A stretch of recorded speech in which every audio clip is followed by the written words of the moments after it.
There's 70 plus on the call so far, and I dare say more will come. As is tradition, this webinar is being recorded, and we'll make sure that that is available to all of you afterwards. So if you miss anything, don't panic. It'll be able to record it and play back to your heart's content. My name is Tudor Price. I'm the Deputy Chief Exec here at the Kent Invicta Chamber of Commerce, but this afternoon session is brought to you by the Kent and Medway Growth Hub, which, for those of you that don't know, is a business support service provided by the government and is funded through KCC and delivered by the Chamber here in Kent and Medway. Its primary role is to provide advice and signposting to all of the publicly funded business support that's available, both to you as businesses and to obviously organisations across the Kent and Medway area. The funding that we have received has enabled us to work with the Chamber and other partners to expand the support we can offer specifically around EU transition advice. And as you'll all be aware, we are 25 days in. Certain things are starting to become quite obvious to many of us. There's been a few surprises in the deal. I don't think there was many could do to prepare. Quite a few of you I know had done a lot of work and had played out various scenarios and forecasts. But until that trade deal was announced and the detail put down onto paper, it was very hard for many of us to actually understand what the implications are. And I fear that over the next few months, we will continue to see a lot more of a challenge as the ways in which we currently undertake our business, both operationally and commercially, we'll start to see issues that arise. The good news is the Growth Hub, in partnership with the Chamber, is able to support you over the next few months as we find our way through this fog. So this is obviously the first in a number of webinars, Q&A sessions, which we will be running. The next one is on the 3rd of February. Keep an eye out on your emails, where we will be tackling other issues that have come to light. And we'll be here pretty well every couple of weeks through to the end of March, trying to answer and address your questions on a whole host of topics which are coming in through us. Now, the other good benefit is that the two speakers that we will be sharing with you in a moment, they are currently available to us at the Growth Hub and thus available to you free of charge to help you with your specific matters. So I'm going to give you, and I'll pop this in the live chat in a moment as well. You can telephone on 03333 602 300, or you can visit the Growth Hub at kentandmedwaygrowthhub.org.uk. Now, either one of those routes will get you to one of our telephone handlers who will take your details, and if you have a specific EU transition question, we will forward those contact details on to either one of our guest speakers here today, or we are also working with trading standards on food labelling and a couple of other organisations as well, specifically around health certificates, which is very popular, and also around data transfer and ownership. So that is free advice available to you here and now. So if you want to follow up on any of those things, thank you very much, Molly. Any of those things, they are now in the live chat. Give us a call. We'll take the details and you'll get a call back from one of the talented advisors that we have on our books at the moment. That's enough from me. Right. Keep yourselves on mute whilst we go through. The order or the etiquette for today is we will have presentations from our two guest speakers. You are invited to post your questions into the live chat. And once we've finished those two presentations, I will then represent you by asking the questions to our panel of experts. Hopefully, in the meantime, I would have managed to gather most of them together, so we'll have some sense of order. But we'll try and get through as much as we can. And if we missed it, then again, you're welcome to contact us on the phone number and come back round and ask your specific question at a later date. So, enough from me. Right, our first speaker is Graham Card. Graham is actually engaged initially by the Kent Invicta Chamber of Commerce. He is the Import-Export Advisor and has been seconded to the Growth Hub. So he is going to be your first speaker. And then we're also delighted that we'll be joined by Sue Rathmell, who is from MacIntyre Hudson, MHA. and is one of the patrons of the Chamber. So we've used family connections because we know them to be good, reliable, and well informed. So I think between the pair of them, they should be able to answer most of your questions. If not, you can drop us a line later on. But for now, enjoy the rest of the session. And Graham, over to you. Thank you, Tudor, and good afternoon, everyone. Well, Tudor's given a pretty thorough introduction, so I'm not going to labour the point that much. Just to say, I'll go straight into screen share and start with my presentation. So if you could just bear with me, we'll see if we can get that done.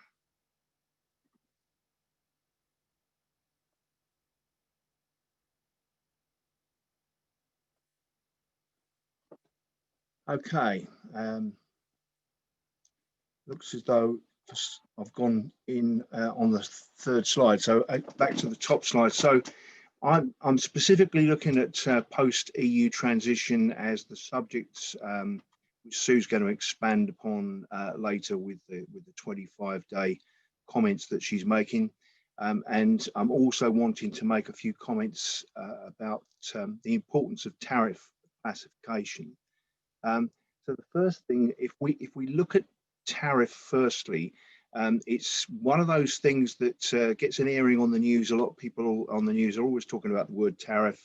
I think most of us know what we're talking about, but just for clarification purposes, especially for anyone who's relatively new and has suddenly become an importer or an exporter in the last little while, there is a website operated by gov.uk where you can go in via, basically ask the question of Google, look up code website. And if you look up code, you can then go straight into the tariff checker.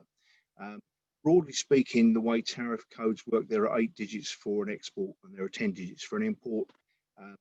The 10 digits is usually a couple of zeros added, which tells customs computer that they're dealing with an import. One of the important things is the importance of joint responsibility. I mean, you might even say joint and several responsibility on the part of the importer and the exporter, where the decision is being made about the tariff number to be used. Now, in most cases, there won't be import duty to be considered, or because we are going to be in a free trade area. But I say most cases, there are situations where products may be coming partly from overseas and maybe being re-exported, and a number of different confusions can come in, because these days we don't really have a trading situation where goods just move from one country to another as straightforwardly as perhaps they might have done many years ago. So the importance of joint responsibility extends to the thought that if you've got the wrong tariff number, perhaps because the goods have been slightly misdeclared or misrepresented by the name that's been used or something like that, you could end up in a situation where customs do come back after either the importer or the exporter to redress things later on. So I don't want to labour that point, but I think it's important that you are aware of that. And happy to take calls about it in terms of any importer or exporter who wants to consider a little bit of help in coming to a tariff number decision. The tariff itself is put together in a number of chapters, each chapter given a number. If you see it in its physical form, there's 3 massive great big volumes, twice the size of a telephone directory in each case, and pretty much every product that's ever moved shows in that tariff. But these days, of course, it's usually accessed online.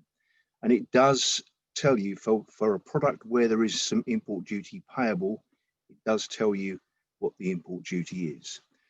So moving on, there's I think these slides are being sent out to you. There's the link there if anyone feels that they would like to have it, but it's pretty easy to find, as I've said. And then when you've clicked on that link, go through finding the right one, click on how to use. And also, if you are having any difficulty, click on search binding tariff rules. There is a situation where if it's unclear which tariff number products need to be declared under, you can actually ask customs for what's called a binding decision. And then if you go through that website, you'll end up arriving at the bit where you're asked to enter the name of the goods or the description of the product. Then what I also want to do is warm up your thinking in terms of Incoterms. Sue is going to refer to them in some more detail, and especially their relationship with VAT. But perhaps the first thing to say is Incoterms, which stands for International Commercial Terms. It's basically an international agreed set of delivery terms which are aimed at making it clear where delivery takes place, where risk is handed over from the seller to the buyer, if you like. They usually revised every 10 years. The last revision was the 2010 revision, which came into effect on the 1st of Jan 2011. And the 2010 revision came into effect on the 1st of Jan, just over a year ago. Now, I'm not going to labour the point on all of these Incoterms, but I'm just going to make a few select comments as I just go through them in a minute. They are put together by the International Chamber of Commerce, and those comments that are there really are the comments that I've already covered, except perhaps to make the fourth bullet point quite clear, and that is there was a decision made to very positively distinguish between sea freight and multimodal or other modes of transport. And just to labour that point slightly, what we're really talking about, or what ICC are really talking about with sea freight, is they're talking about something that is, if you like, purely sea freight. So typically something where the product goes from the dock to the dock, such as maybe a bulk shipment of iron ore, for instance, or grain or something like that, which is loaded in that particular way. They are not talking about a container that picks up a few pallets amongst other shipments over at the industrial estate in Aylesford and then goes off to Australia via Felixstowe or wherever it may be. That, although it is a sea freight movement, is regarded as a multimodal movement because as well as sea freight, it involves road as well. And so the ICC are wanting to point people to the multimodal terms rather than the sea freight terms, and I have them listed in a moment. My main comment is be very clear on your Incoterms that you put on your documents. Agree it in the contracts. As we say on the bottom comment there, I think Incoterms 2020 are no substitute for a contract of sale. But if it's clear on the invoice, then there is no argument. For instance, delivery terms agreed shall be Incoterms 2020 revision. If that's on your invoice, there is no argument. Be specific about the Incoterms. Now, one of them is DAP, which stands for delivered at place. If your delivery term says delivered at place and then names the place, in this case we've called it warehouse, and names the address, in this case we've called it 123 ABC Street, and names the country, and then says Incoterms 2020, there's no argument. It's absolutely clear that that is what has been agreed by both parties. Where sea freight is concerned, actually this bullet point suggests both ports are named. Maybe I should extend that by saying maybe all ports involved be named, because sometimes there may be a pre-shipment phase from the UK across to somewhere like Rotterdam before the product gets to before the shipment gets to the final port. So those are the key things. Now, in terms of the Incoterms, there are a range of 11. There are 4 which are specifically sea freight, and there are 7 which are regarded as for other methods of shipment. I'm not going to say, as I said, labour each one of them because we're going to talk about them a lot during the next hour. But if you like, the one that starts off life as the one where the exporter does the least is Ex Works, because it just basically means the goods are at my loading bay, come and get them. And FCA is one we're going to be talking about a little bit further, which is free carrier, which basically means the exporter gets involved in loading. There is then one which is called carriage paid, where the exporter also gets involved in the payment of carriage. If they add insurance, it changes to CIP. The one that Sue, I think, is probably going to talk about quite a lot later is delivered at place, at destination usually. There's also an unloaded, delivered at place unloaded term, which be aware of, but you probably won't need to use too often. And the other one that's going to be referred to a fair bit this afternoon is delivered duty paid. The 4 sea freight terms are here on the screen, and we've got them to go through for anyone who's got a particular requirement for sea freight, but we are really aiming ourselves at Europe, so I'm not going to spend a lot of time talking about those. They are FAS, FOB, CFR, and CIF. That's my contact details on there for anyone who wants to get in touch. I welcome inquiries, and I'll now hand back to Tudor, because I think he's then going to introduce Sue. He is indeed. Graham, thank you very much indeed. So there's a quick canter through, and obviously there's a lot of terms and new vocabulary which we're getting to grips with. And of course, quite rightly so, we're getting some very technical questions coming through now on the live chat. So thank you very much indeed. Keep those coming. As I say, we will try and get around to those towards the end. Okay. I'm delighted that MHA, MacIntyre, Hudson have been patrons of the Chamber for a little while now, because every so often things kick off when we turn around and say, who knows?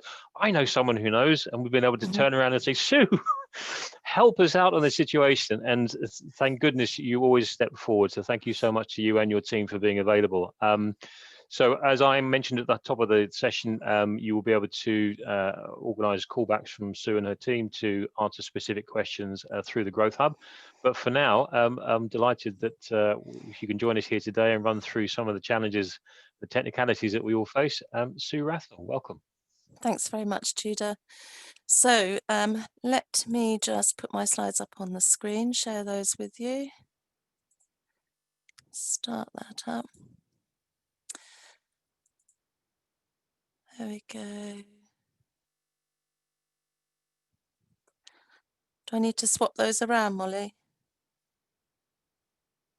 It's just loading at the moment, oh, okay. I believe. Well, I'll just hang on a second then.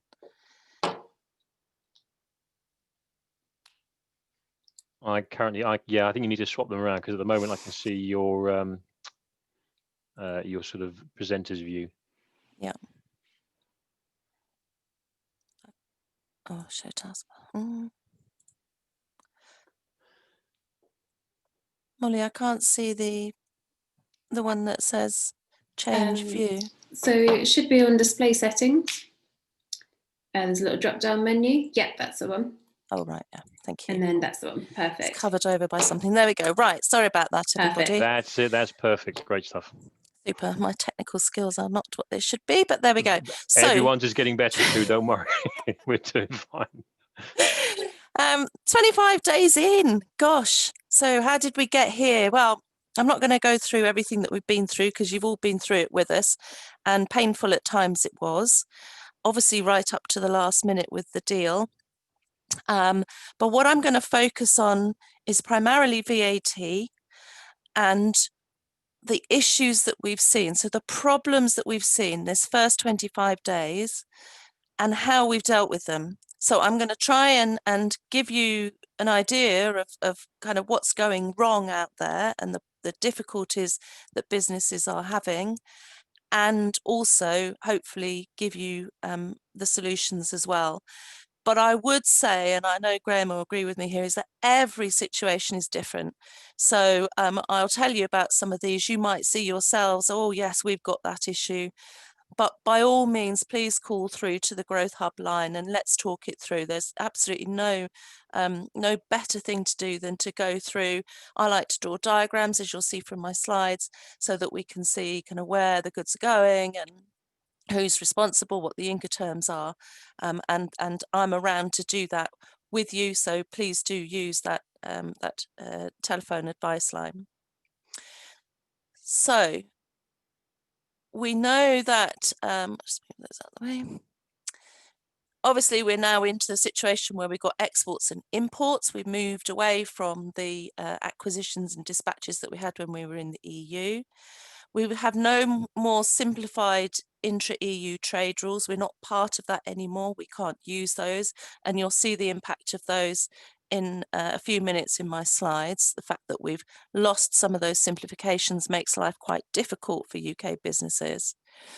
The trade deal that I mentioned, that last minute trade deal, well, we've been saying for some time, you know, it's not going to solve everything, and it hasn't solved everything. What it has done is mean that there is no duty in between the UK and the EU, so it's 0% duty, and that's great. That means there's no additional customs duty costs, but there are still all the customs declarations that need to be made and VAT issues that that remain, and we're going to look at those. So the spotlight now is on Incoterms, customs duty, VAT, and how difficult it is to do business within the EU. I noticed over the weekend there were several things in the newspapers about how difficult it is now to sell goods, B2C in particular, and we will do a webinar on B2C sales of goods later on in this series, because that has other problems. But I'm focusing today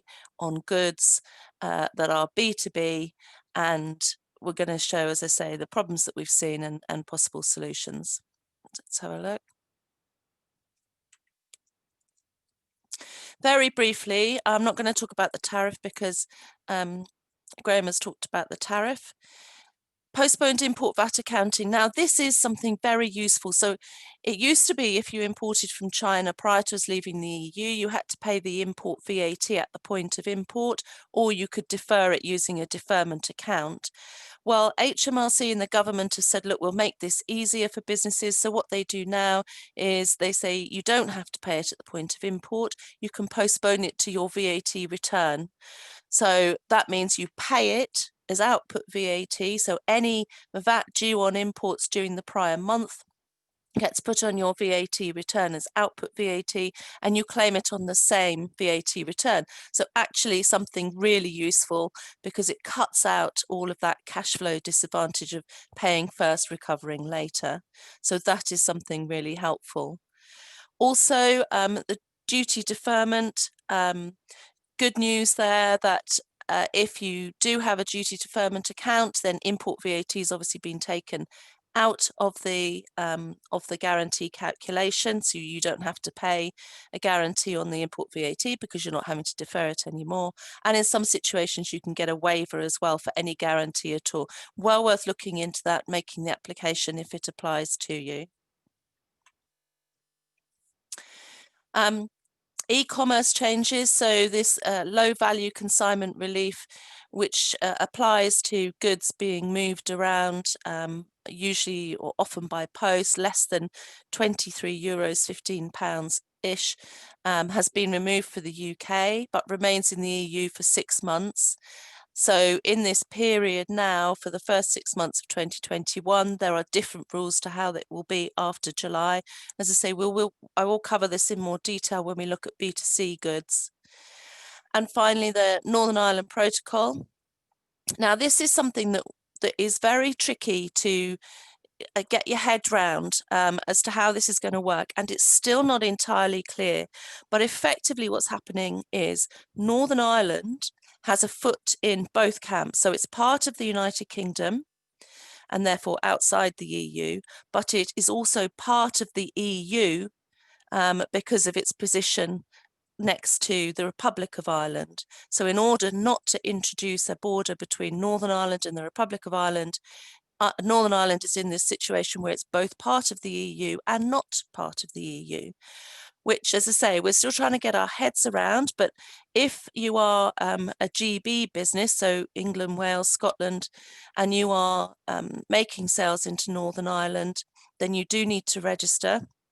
There is this new online portal for declaring goods going into Northern Ireland from GB, And in some circumstances, you have to pay customs duty, and there's a very and also some VAT. And there are some situations where if the goods are then moved into the Republic of Ireland, then VAT has to be charged to Republic of Ireland customers, and that's UK VAT, not Irish VAT, which means there are problems recovering it. So if you are involved in Northern Ireland, if you're making sales into Northern Ireland, if you're perhaps holding a stock in Northern Ireland and using it to supply your customers in Northern Ireland and your customers in the Republic of Ireland, then you need to look very closely at the impact of this on what you're doing.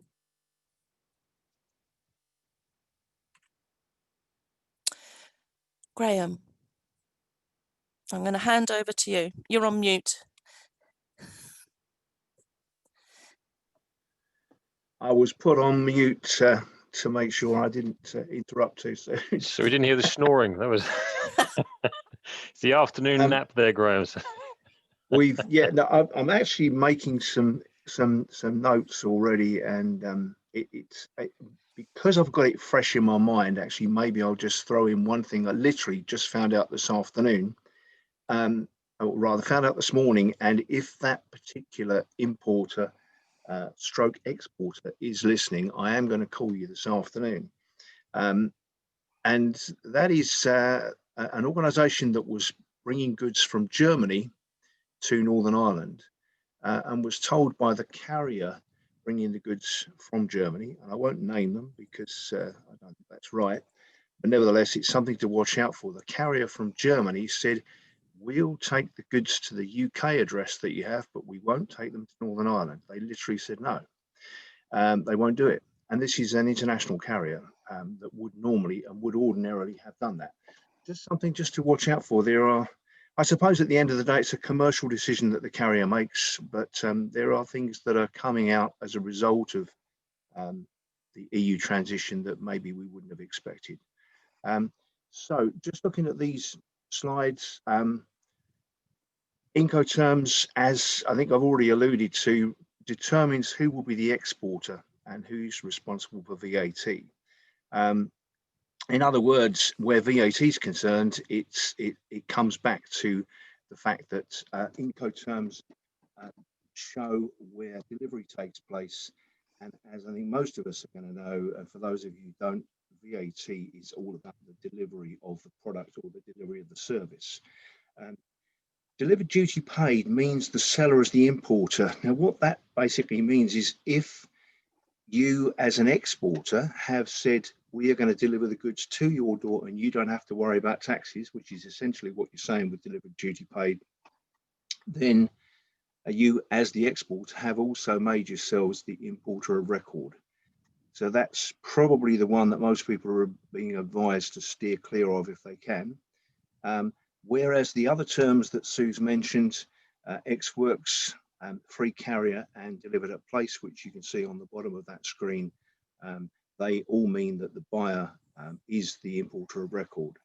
Perhaps the one thing to add in terms of the ex-works comment is if you are actually an exporter selling ex-works, be sure that you have proof of export, otherwise you can't show why you didn't charge any VAT. I think I'm relying on Molly to move the slides down here, aren't I? I can move them, that's okay. Oh, sorry, Sue, okay. I say I can. There we go. Okay. So this slide is a nice tabulated version of the responsibilities of the Incoterms.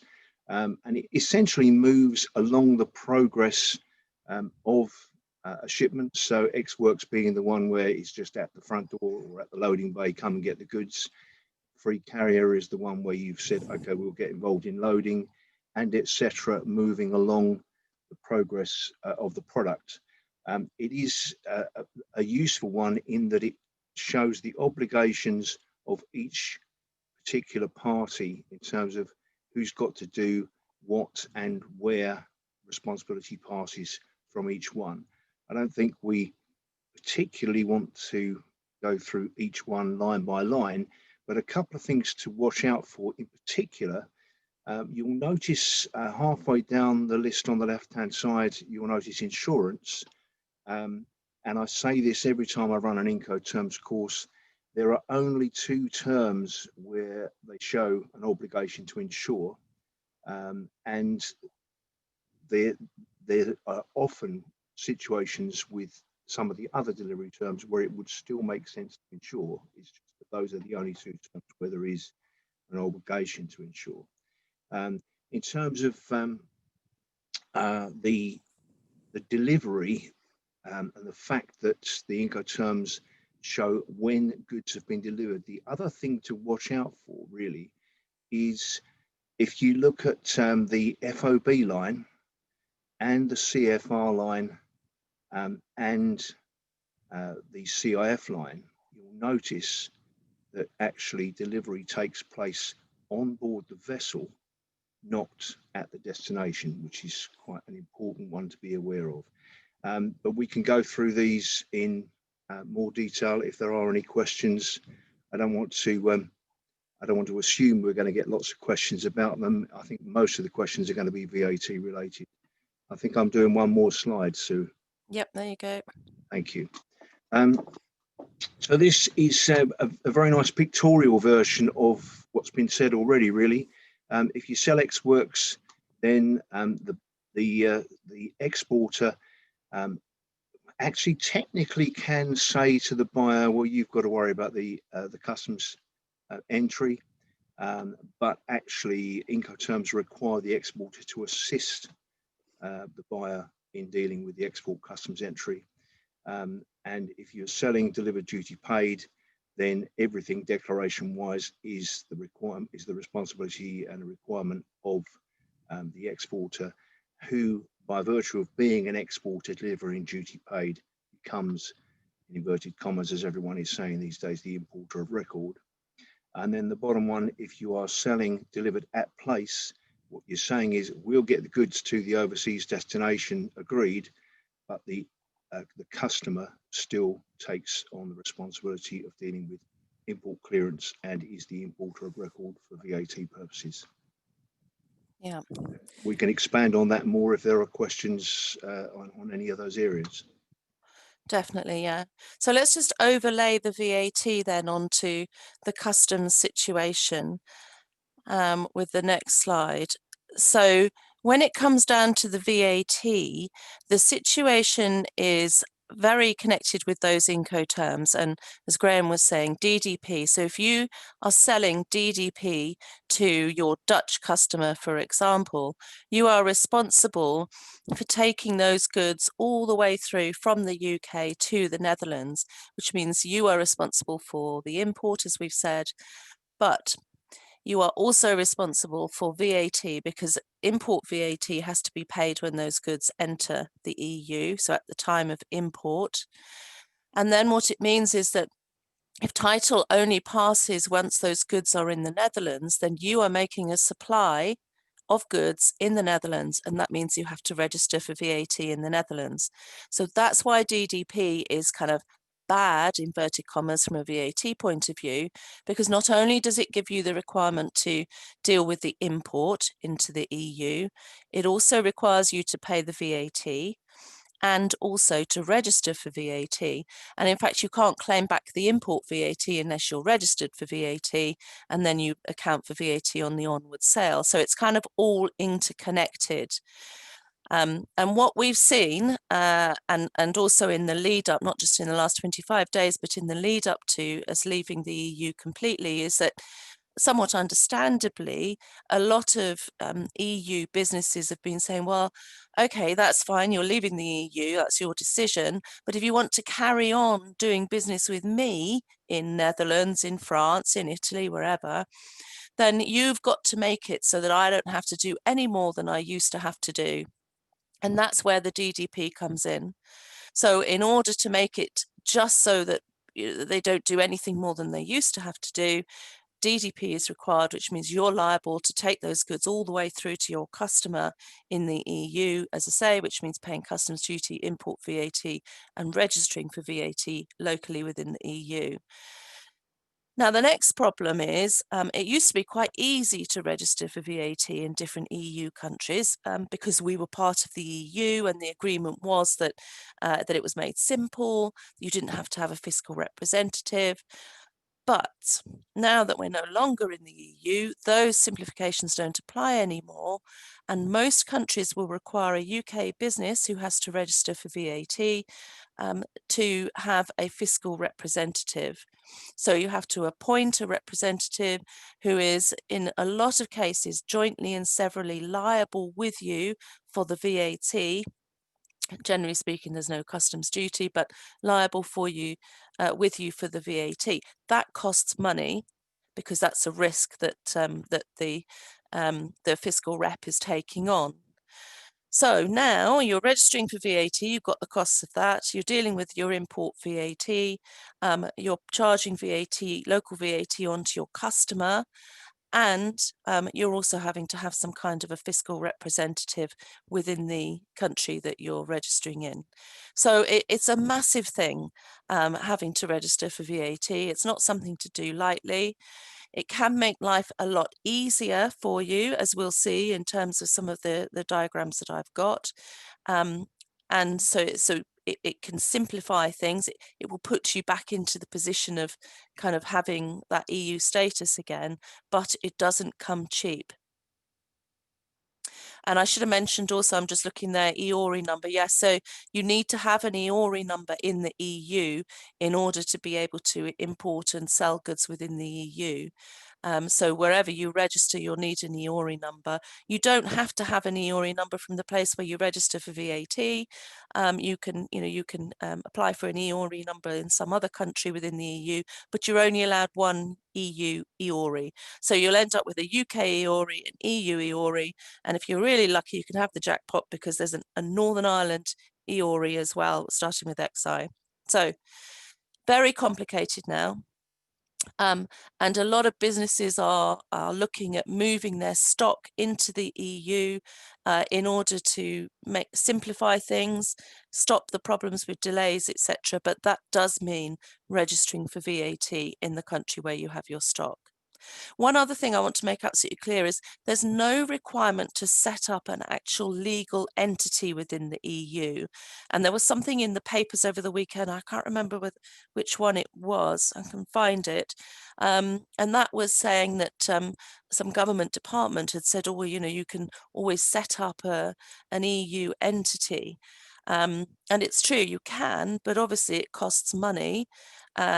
And you will have to have, like, for example, if it's the Netherlands, you'll need a Dutch director, you'll need a place of business.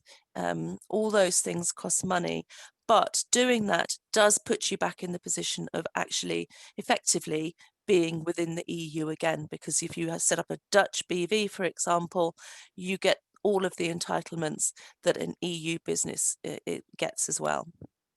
We can come back and have a look at that once we've gone through some of the examples. So I mentioned that some of the simplifications that we used to have no longer apply. What does that mean? Well, it forces you to register for VAT. This is going to be a bit of a repetitive thing, me saying register for VAT, but that's what it does. So for example, with triangular transactions, this is where, for example, invoicing moves from the Netherlands to the UK and then from the UK to Germany, but the goods don't follow that route. The goods are already in the Netherlands and they move to Germany without entering the UK. Now, it used to be, when we were part of the EU, that it was possible to do that without having to register for VAT. But because we're no longer part of the EU, you can't, which means that the UK business in this scenario is going to have to register for VAT probably in Germany. It could register in the Netherlands. But in this situation, so the Dutch company is sending goods to Germany, so that can be treated as a zero-rated dispatch. So on their invoice, they'll have no Dutch VAT. Then the UK business, when that is raising an invoice, well, the goods are either in the Netherlands or in Germany at the point that the invoice is being raised to the German company. And that's why, because the goods are not in the UK, the goods are elsewhere, That's why the UK business is required to register in one of those countries, and it would then, if it registered in Germany, charge German VAT on the sale to the German customer. If it was in the Netherlands, then it would be a Dutch sale from the Dutch company to the UK company, and then an intra-EU dispatch between the UK company and the German company. So complicated, and this, I have seen this happen already several times in the 25 days. I've had clients call me up and say, Sue, we've got our head office, one of them was our head office in Austria, wants to send goods directly to the Republic of Ireland, but the invoicing needs to go through us. I was told through the UK entity, and I said, whoa, hang on. Difficult problem, that will mean that you'll need to register.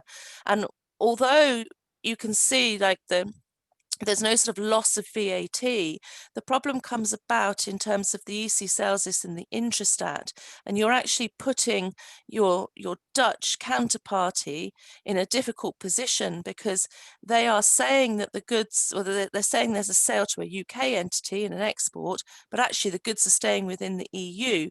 So they want to put that on the Intrastat in the EC sales list, but they can't because you don't have an EU VAT registration number, and that's where it all falls down. So that's number one problem. As I say, already seen that lots of times. Number two is call-off stock. Again, we used to have a call-off stock simplification that meant that you were allowed to hold stock in your customer's country. It didn't give you a permanent establishment for corporate tax purposes, and it didn't give you a requirement to register for VAT either. It was a simplification, and a really good one, and lots of businesses took advantage of that. But after Brexit, we don't have that anymore. We're not entitled to use that simplification. That means you're holding stock in France. Your customer calls it off as and when they need it. Each time they call it off, you're making a supply. You have to register for VAT in France.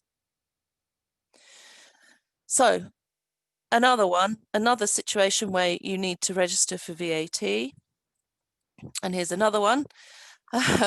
So another simplification, this was the supply and installation of goods. So let's say, for example, I don't know, you are supplying and installing a new kitchen in a hotel in Belgium. So it used to be that you didn't need to register for VAT prior to us leaving the EU, because your customer would account for the VAT effectively on your behalf in Belgium on their VAT return, both on the acquisition of the goods and on the services for the installation of those goods.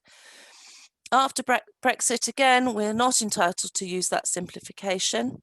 So what that means is that you are going into the EU, into Belgium, you are supplying goods. Well, first of all, you're importing them into the EU, and they're your goods when you import them. Therefore, you've got import VAT, and then you're supplying them within Belgium. Therefore, you're making a local Belgian sale, and you have to charge Belgian VAT. You have to be registered for VAT in Belgium. So that is a real problem, I think, for businesses who are involved in these situations where it used to be easy, and now it's not easy at all. For some of these, you may well get away with only having to register in one EU member state, because once you've got that VAT number, you may be able to use these simplification rules. So let's say you're a business that supplies kitchens and installs them in Belgium, in France, in Germany, etc. Then it may be that you can just register in one of those member states, but that's tricky. It's tricky for the supply and install, easier for the triangulation, because once you've got an EU VAT number, you can use it for the triangulation. Happy to take questions on these, and also obviously on the advice line run by the Growth Hub, because these are always tricky ones. As I say, now you can understand why I need my diagrams. I love to have diagrams because I need to see where the goods are going. I need to see where services are being carried out. So let me just talk about other issues that I've seen. This first one was a UK business which was importing goods from China into Germany. Unfortunately, in Germany, they have a rule where in order to import, if you are a non-EU business, you have to appoint an indirect customs representative, who is jointly and severally liable with you for all of the customs duty and VAT. So because these were coming from China, there was both duty and VAT, requirement to appoint an indirect customs representative. And unfortunately for this business, this was all happening in the early days post-Brexit, and the German customs authorities obviously hadn't quite worked out exactly what should be happening and gave them about 5 different answers to what they needed to do. But at the end of the day, they needed an indirect customs representative to sort that out for them. But in the meanwhile, their goods sat in a bonded warehouse in Germany. So bonded warehouse is one where they effectively haven't hit German soil yet, but it costs money. That's where those goods sat whilst they were running around, and I was running around too, I can tell you, trying to sort that out for them, which we did, but it took some time and it cost them a lot of money. Then here's another one. Now this happens quite often. So a UK business importing prams in this instance into the UK from China, and prior to Brexit, the business was then selling those prams both within the UK to UK retailers and also to the Republic of Ireland. So when the prams come into the UK, there's customs duty to be paid on the prams. It was about 2.4%, so not huge, but something that had to be paid, and import VAT. And if they had imported them into the UK and then sent them into the Republic of Ireland, there's another lot of duty to be paid. So double duty and VAT again, which can be recovered, but would need to have a VAT registration in Ireland. So what we did was we looked at the values of these goods and decided that it wasn't worth setting up a customs procedure like a customs warehouse or inward processing relief. It wasn't going to cost them enough money to make that worthwhile, because it costs a lot of money to set those sorts of procedures up. But instead, the best solution was to register for VAT in Ireland and directly import from China into Ireland, pay the duty, pay the import VAT, hold stock in Ireland, and then supply Irish customers and Northern Irish customers as well from that stock. Because as I said earlier, Ireland and Northern Ireland, you can move goods between those without any customs difficulties or VAT difficulties. It's part of the EU. So that was that one. If you're in that situation where you've got a double dip of duty, as I like to call it, usually double dipping is good, but in this situation, it's not good at all, because you're paying duty twice, you can't recover it. Then think about that. Think about whether you can divert goods into that country and hold a stock there. You have to think about things like permanent establishment from a corporation tax point of view. You also have to think about how easy it is to register for VAT in some of these countries. For example, in Ireland, it's not too bad. Obviously, things are in English. You don't need a representative, a fiscal representative. So that was our solution from that point of view for that client.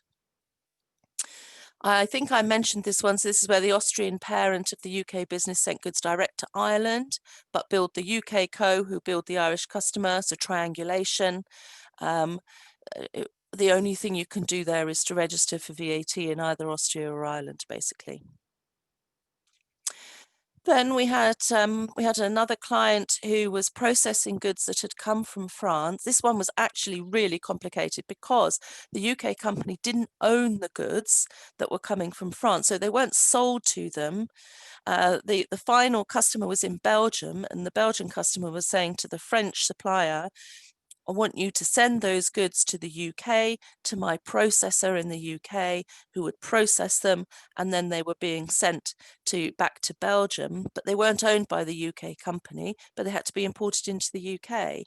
And if you import and you're not the owner of the goods, you're not entitled to recover the import VAT on those goods, which means, obviously it makes it very, very difficult. That one took us a lot of time to sort out. And in the end, we changed the supply chain actually, because we couldn't make it work. The only way to make it work would have been inward processing relief.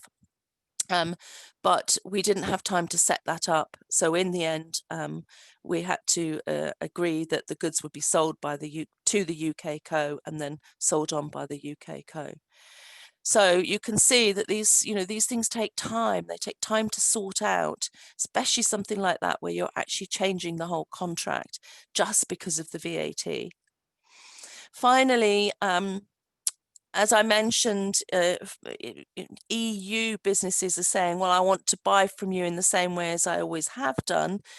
If you're a large UK supermarket, I won't name any names, then you may well say to your suppliers in the EU, well, you've just got to get the goods to us. We don't want to pay any more. We don't want to deal with the import situation.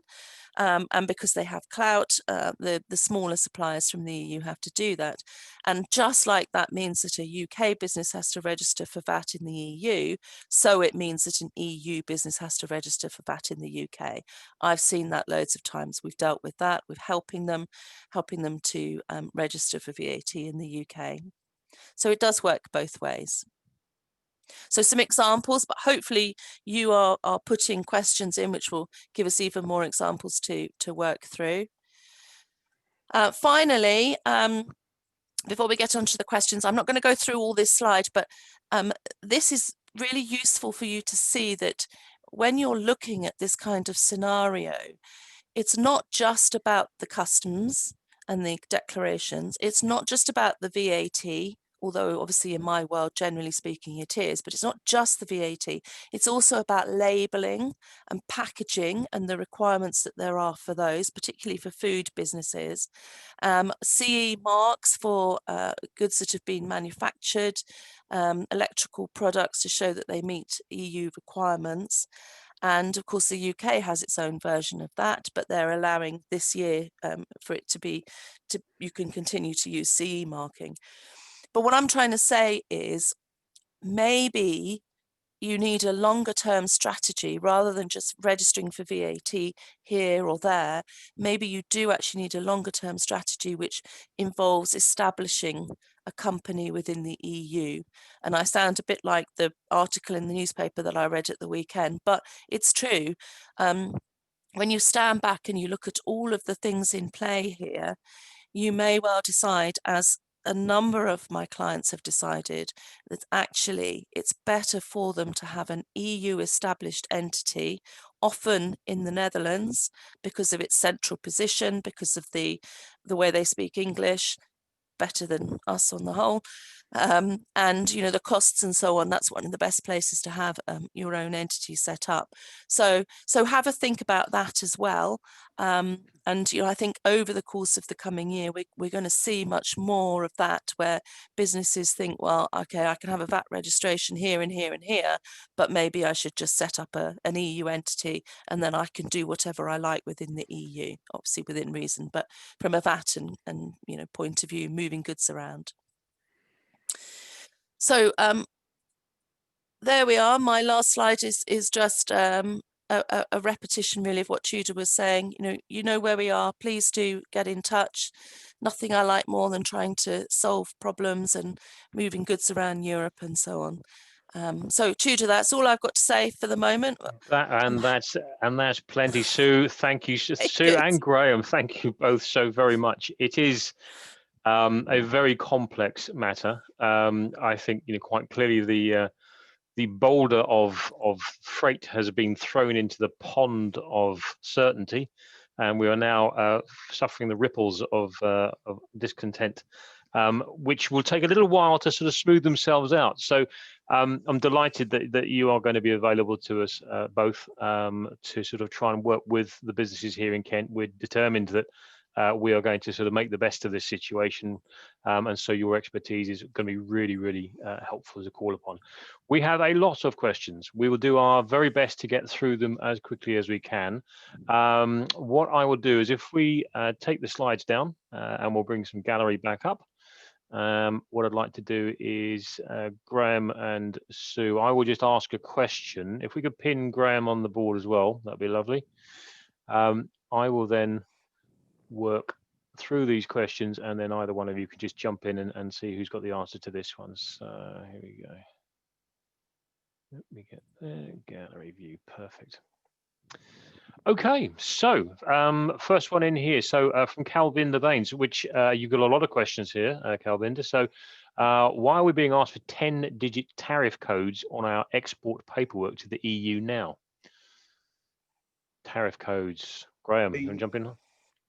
My reference to tariff codes was that, generally speaking, 10 digits is used as an import tariff code.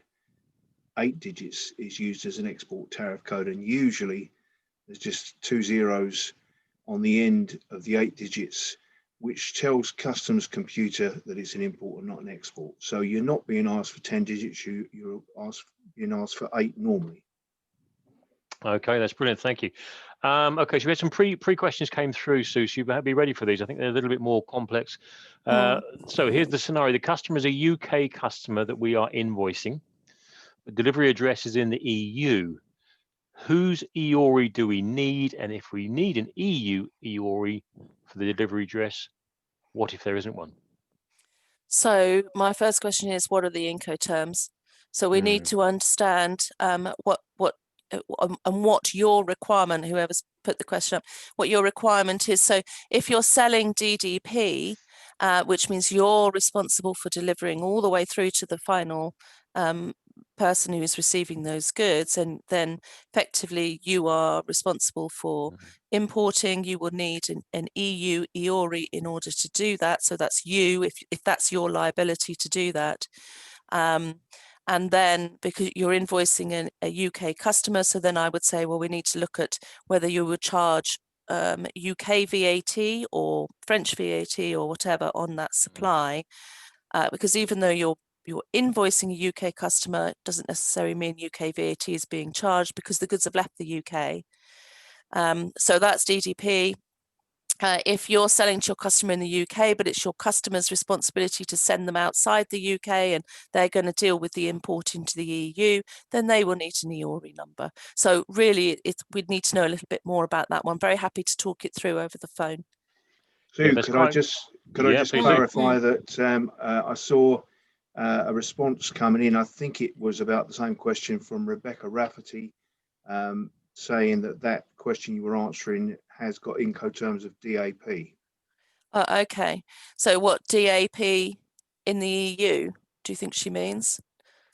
Sorry, I think so. I would expect so, knowing. Well, I tell you what, Rebecca, if you are on the call, which I think hopefully you probably are because you're still pinging, would you want to just come off mute and ask that question yourself?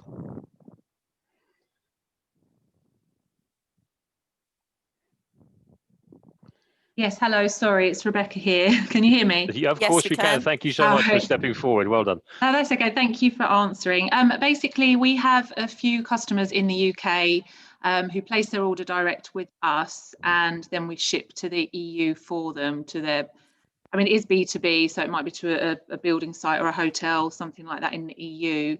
And normally we ship for them DAP, so we arrange all the shipping to the EU, but we rely on the importer to pay the import tax and any other duties.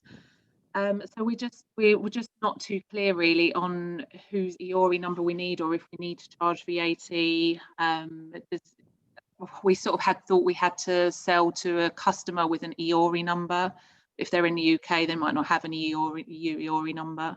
Does that give more information? Yes, indeed. So basically, you're selling within the UK to your UK customer, but the goods are being sent to the EU. Is that right? You're delivering on their behalf to the EU?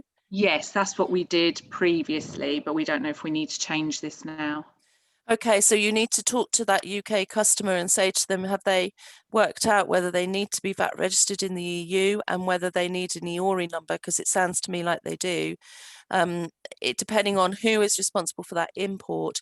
If it's the final customer, like I don't know, in Germany or something, who's importing, then it will be their EORI number and their details, their VAT registration that will go on the import documentation. So it really depends on what your UK customer is doing in terms of invoicing on for those goods. Okay, yeah, that makes sense. It's fast, but I think interesting because we used to run Incoterms training courses for a number of years through the Chamber, and Graham's been our trainer. And it was always a bit of a slog trying to get people to come along to these courses, because people say Incoterms, what are they? I don't need those. And now all of a sudden, I suspect they're going to become the next 10 commandments for all of us. Really, we're completely committed to understanding the impact of Incoterms. So yes, don't worry if you start reciting various Incoterms in your sleep. It's perfectly normal. It's we are well amongst it. Okay, so we had some other questions came in advance here. Does the recipient have to be in the supply chain, or how do we go about dealing directly with a consumer? Do we charge VAT at the point of sale? And there've been quite a few questions around B2C, and obviously how that plays out. So, so Sue, what do you got? Well, I'm going to duck those actually, because B2C is very different, and we're going to run a webinar on B2C. When is it, Molly? Can you remember? I think it's is it February the 15th or something like that? So it is the 3rd of February. Apologies. The 23rd of February. 23rd of February, okay, for B2C. B2C is different because with B2B, your customer can account for the VAT, obviously, because they're registered for VAT. But with B2C, that's not the case, because you're just dealing with a consumer. So up until now, we've had distance selling, where you register for distance selling and you account for VAT in the member state of the consumer. But we're not in distance selling anymore because we're out of the EU. So we're in a situation, I mentioned, we've got 6 months of this sort of limbo before the EU catches up with us. You've probably seen again in the papers about people saying, you know, they'd ordered a dress from France, and when it came, they had to pay all this duty and VAT. And that is the way that we're going, both within the EU and within the UK, being outside the EU. So please, could you call the person who put that in? Could they call, and then I can go through it with them as to what happens the first 6 months, what happens after that. And then please do dial back in in February when we'll cover this in more detail. Brilliant, Sue. Thank you. I can see I'm going to need to make sure the Growth Hub call team are on notice here, because you're very busy this afternoon. But that's great. That's exactly what we're here for. So no problem at all. Thank you very much indeed. So Calvin has got another question here. DDP.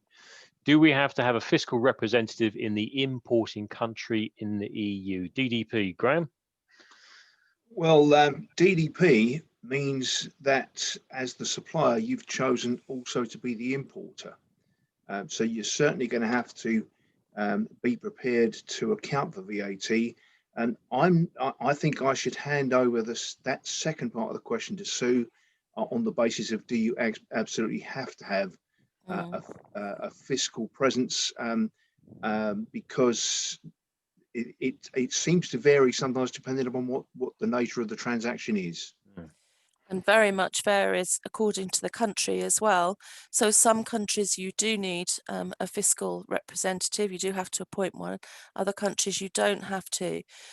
So it will vary. Is that different countries within the EU? Yes, different countries within the EU, yeah.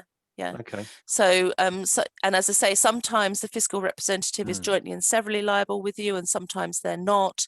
So it does differ by country. For example, if you go into the Netherlands and you send goods there, you have to be registered for VAT, and you do have to have a representative. You have to appoint a fiscal representative in the Netherlands, but it's not the same as that everywhere. Some places are much harder to deal with than others. For example, as I mentioned, Germany is quite tough. France is difficult. I won't say anything more about that. We should open up old wounds. Come on. Exactly, yeah. I don't want to start a war. No. But no, there we are. I mean, it is, you know, it does depend very much on the country. Superb. Thank you very much indeed. Ginny, Old Dairy Brewery. So my importer has asked for a movement guarantee. I understand that we can provide, or the freight forwarder can do. Is this something Chamber Customs? Because of course we do custom declarations at the Chamber. If we are to provide, where and whom can provide this for us? So movement guarantee, Graham? Well, can I say that, thank you, Tudor. Can I say that I have been speaking with Ginny a couple of times in the last week, and I'm actually working on getting clarification on that query. on the basis that I think what she's normally doing is goods moving from the UK to Italy, and obviously they don't go directly to Italy without moving through one or two other countries on the way. Without giving away any more than that, because it's your company's business, Ginny, I am working on that, and I have in fact got a diary note to come back to you this week to chase it at the moment. Excellent, thank you. Interesting. That's something that's fast becoming an issue. And one of the, for those of you that live in and around the Ashford area, have been seeing all the lorries queuing up to try and get into the Ashford truck stop, where HMRC are hosting a temporary support post. And one of the things which is fast becoming is the CTC, the Common Transit Convention, which is vehicles are using to move across Europe without having to then sort of keep making an export declaration and import declaration as they cross the borders. The trouble is it takes a very long time, and there's not many people around doing them. So it's proven to be a bit of a challenge in terms of the traffic. So yeah, avoid Sevington and Waterbrook if you are in the Ashford area. Okay, thank you very much. So we've got another B2C question in from Lauren. B2C to Northern Ireland. Order value is normally less than £50. Do I need to register for the trader support system? So if you're selling B2C into Northern Ireland, that will be treated as a normal UK sale, because, as I said, Northern Ireland's got this foot in the UK, foot in the EU. So you're selling into Northern Ireland, normal VAT rules apply. You'll charge 20% VAT to your consumer in Northern Ireland. I don't think you need to register for the trader support system.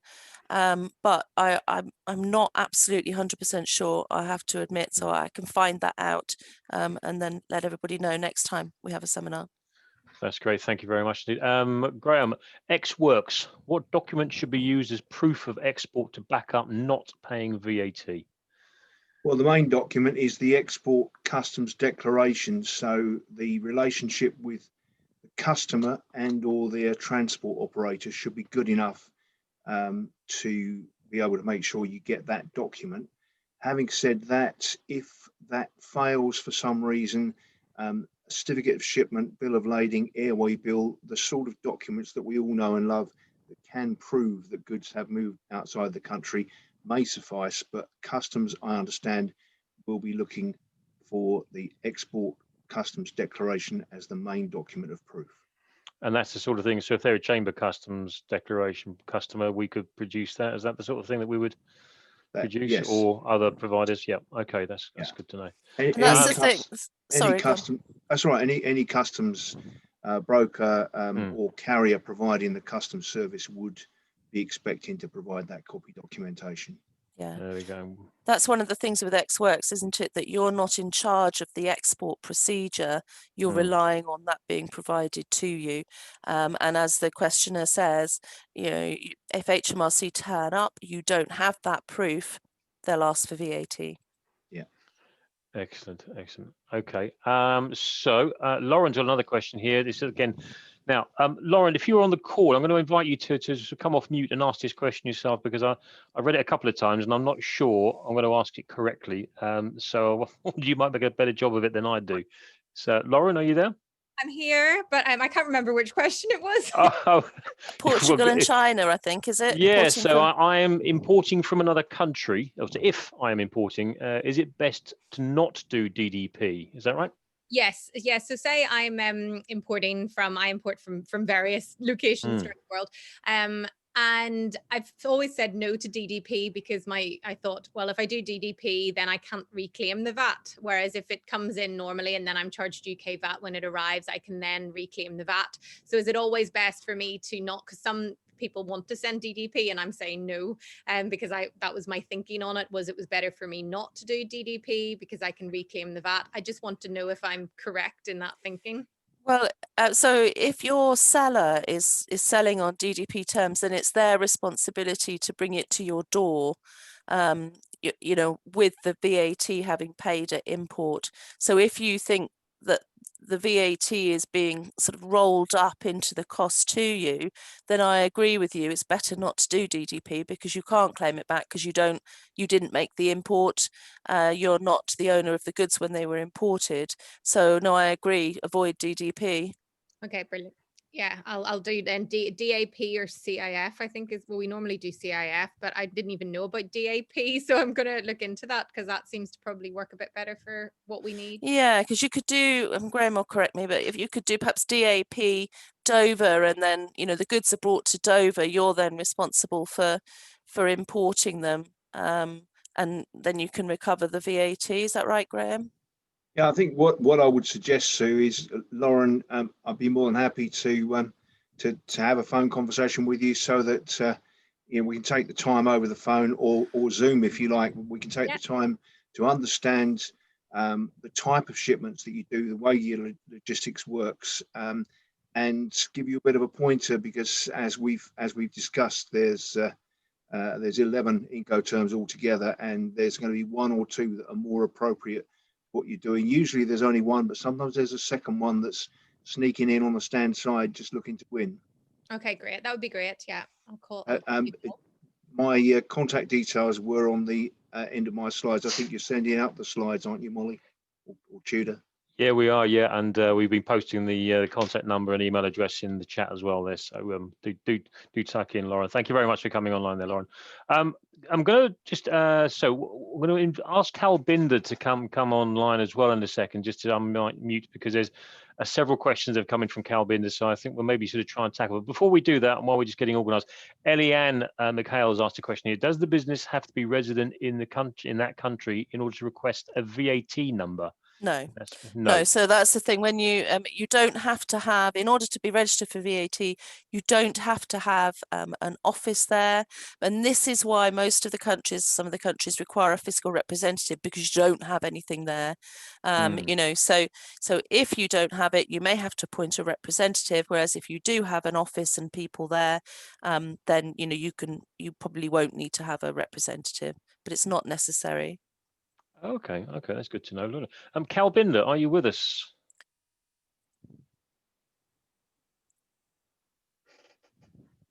Cal Binder, are you still on the call? Cal Binder Baines. Nope, maybe not. That's a shame. Okay, loads of questions maybe there. So hopefully maybe she'll give you a call. Yeah, she can call back in. Call. So that's perfect. Yeah. Okay. Right. So as a service, this is Robert Manning. As a services company, if I have clients in the EU, do I charge them VAT on the cost of my services, of which we have a very large service industry, of course? How does that play out now with some of these professional industries that we have here in Kent? Yeah, so there have been some changes to the supply of services between the UK businesses and EU businesses. Not massive ones, obviously not as much as goods, because you know, we're talking services rather than goods. But it depends what you're doing, Robert, to be honest. Depends what kinds of services, because some services where, or most services, if you were B2B, you were not charging UK VAT. Your customer was accounting for the VAT in their own country.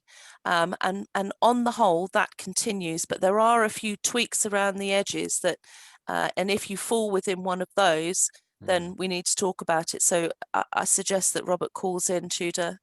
Absolutely, that's great. Interesting. You mentioned about one of the government departments earlier. It was recommending that that they set up in the Netherlands because it would be easier. It was actually DEFRA, the Department for Environment, Farming and Rural Affairs, and of course DIT, the Department of International Trade, were very quick off the mark to say that is not government policy. We would obviously recommend that you stay in the UK and export, but I guess in being totally impartial, it all depends on what's right for you commercially, really, as to which is the right thing to do. You know, absolutely does. I mean, yeah, obviously the government would say that, wouldn't they? They want businesses to stay in the UK. Absolutely, yes. But at the end of the day, what we're trying to do, me and Graham and all the other experts, you know, who are dealing with all of this, is we're trying to make it possible for you to carry on your business in the same way you did before, as far as possible, without incurring extra cost. So it may well be that the best thing is for you to set up an EU business, but at least you have that choice. You know, I can say to you, well, you can do this, set up an EU business, or you can VAT register, and you know, and that's, you can weigh up the costs, you can weigh up the opportunities. You may decide, well, actually, I won't work so much with the EU, I'll focus on the home market, or vice versa. Absolutely, yeah, and that's the thing. Really, we're providing with the information upon which you can then make your own sort of ethical decisions. That's What's right. right for you. So spot on. Just interesting. Obviously, talking about VAT and registering for VAT in different countries. Nancy's asked the question. Does that mean you're going to have to do a sort of VAT return for each country that you're registered in? Yeah, right. So, and some of them are monthly returns, so you may find you've got to do it monthly. You'll probably find that you're back in the EC sales list net by registering in France, say, and also, although we're continuing to do the Intrastat for acquisitions at the moment to provide information on statistics for the government, you don't have to do this, the dispatches one, but if you register within the EU, you will have to. So, you know, you will have quite a bit more to do if you register. Effectively, what happens if you think about it this way, is how I think about it anyway, is your UK VAT registration is going to sell to your Dutch VAT registration, who's then going to sell to your Dutch customers and your German customers and so on. If you look at it like that, you'll see that you've increased the paperwork, well, by double, really. So, yeah.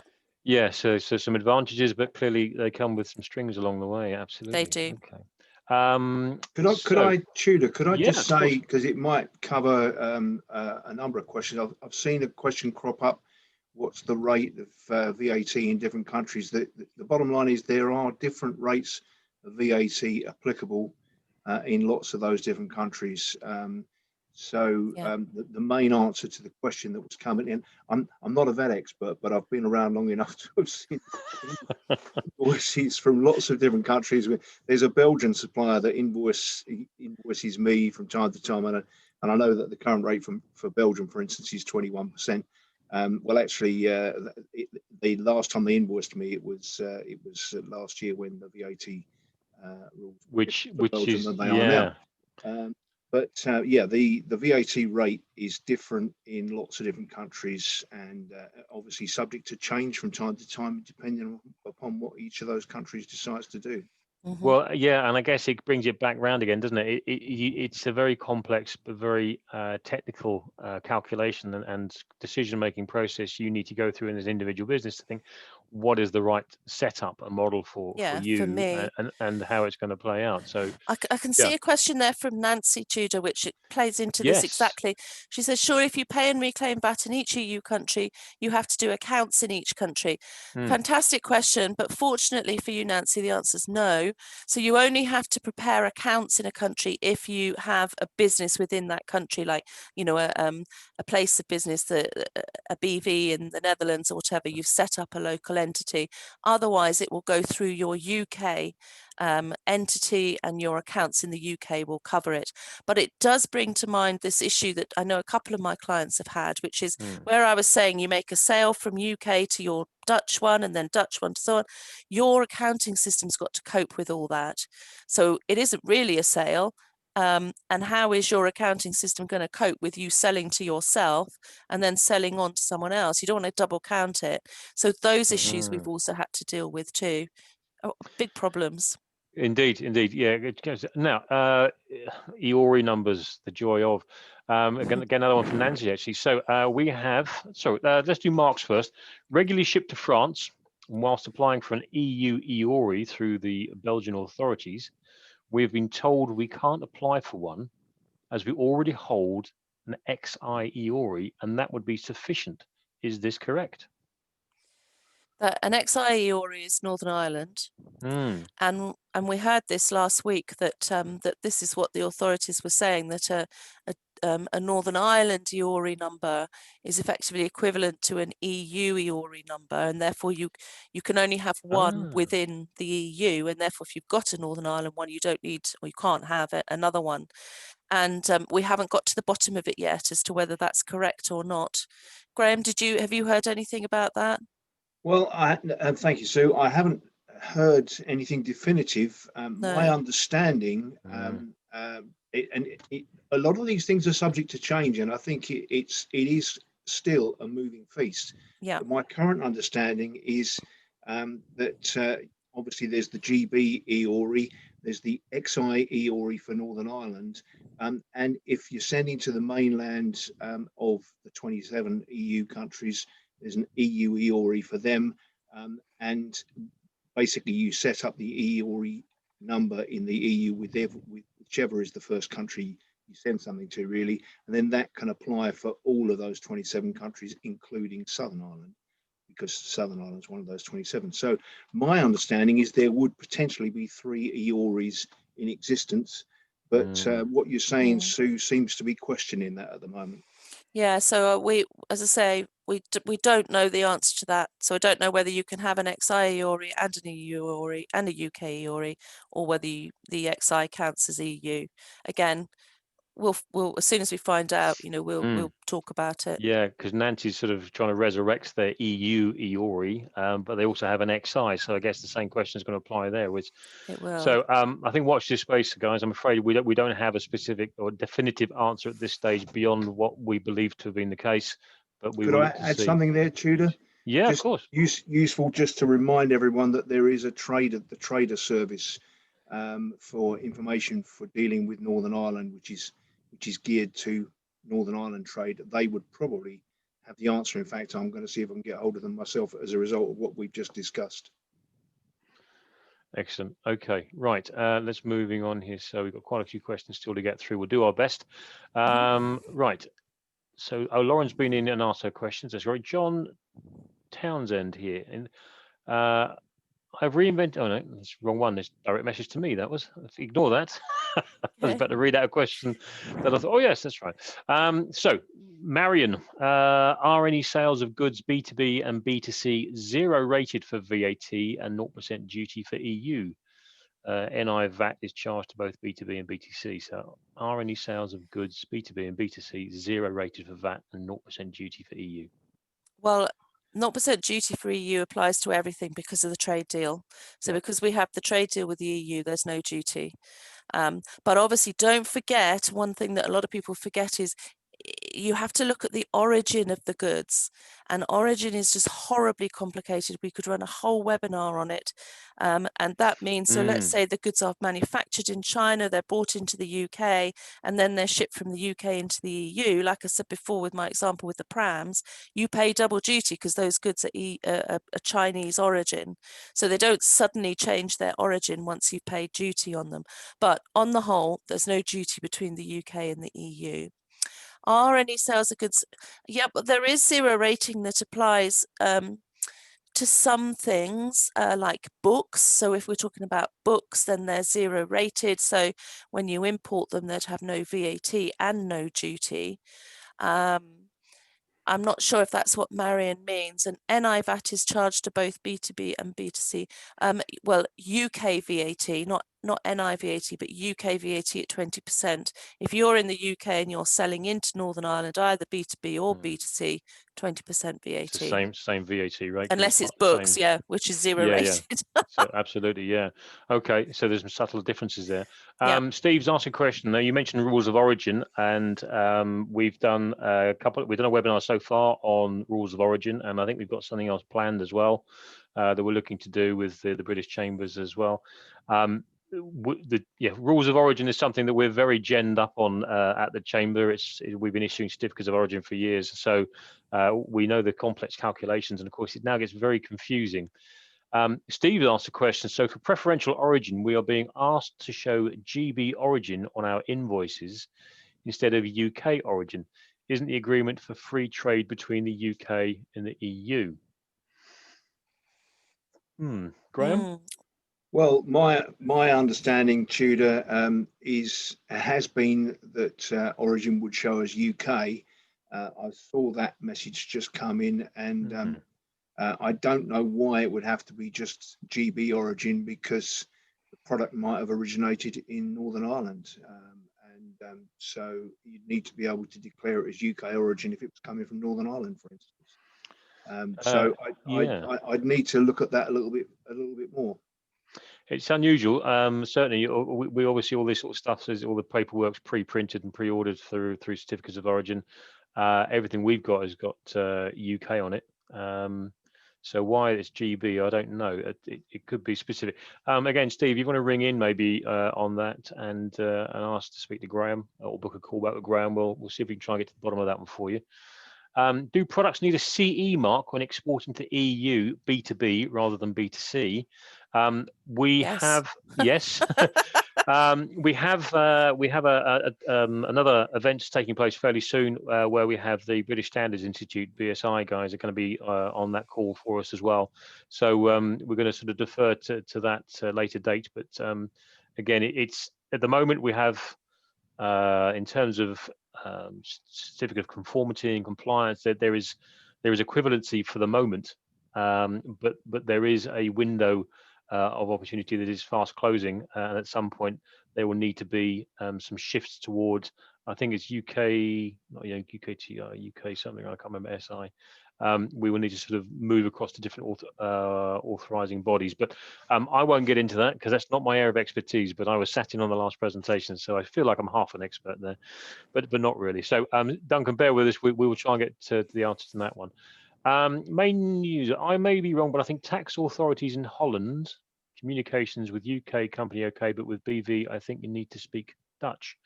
Ah, language. Yeah, well, that's true. I think that's true.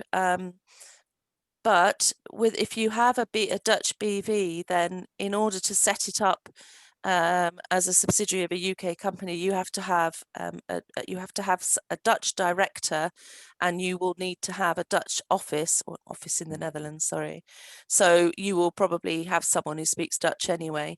But I would say that's probably true, that they'll only speak Dutch to you. Okay. I'm conscious we're looking at the time, we're fast running out here, but okay. Yeah, but that's okay. A B2B triangulation query. I'm lost already, so I'm hoping you got the answer here. So goods move direct from India to Poland on a CIP air basis. Incoming invoice India to UK, 0 rated VAT. Outgoing invoice UK to Poland.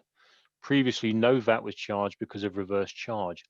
What do we do now, please? Well, I think you probably have to register for VAT in Poland, because if you are the importer of those goods from India into Poland, you have to be VAT registered in Poland.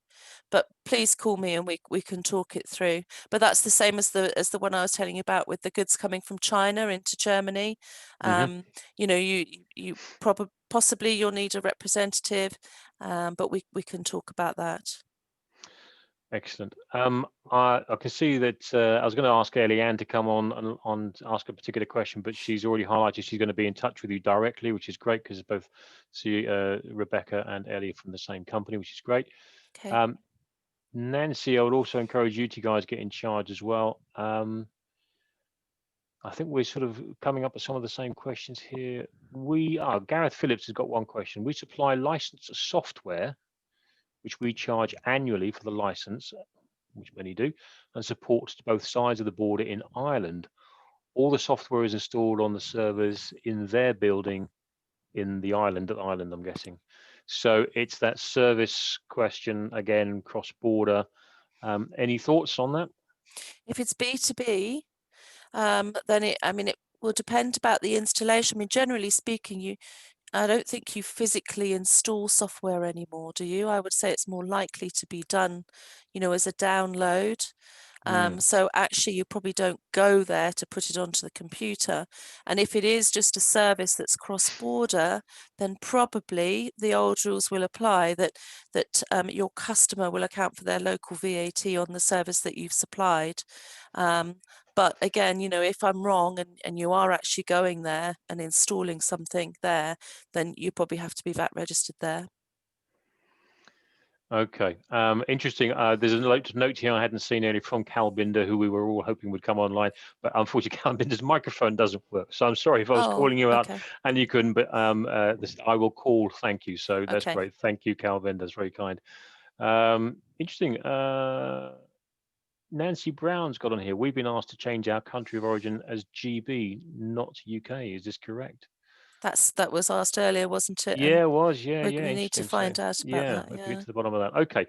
Well, look, I think I'm going to bring things to a close here because we could go on for hours, and it's really, really valuable and important. And I think we recognise how complex this is and how bespoke each solution is to Yeah. each business, depending on the arrangements that they have in place.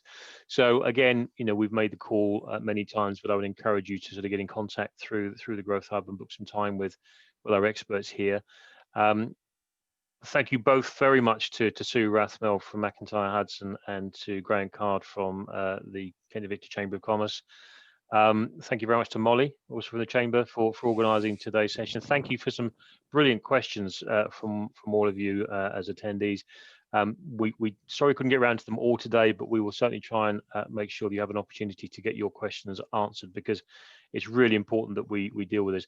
Please do keep an eye out on the webinar email alerts, because we have a number of webinars and Q&A sessions will be running over the next few months to try and address everything from immigration and employment through to food labelling, through to rules of origin, and of course B2C, which many of you have been asking about today. So for now, ladies and gentlemen, thank you so much for joining us. Do have a pleasant afternoon. I hope the rest of the week goes smoothly for you, but thank you very much for joining us, and have a good afternoon. Goodbye.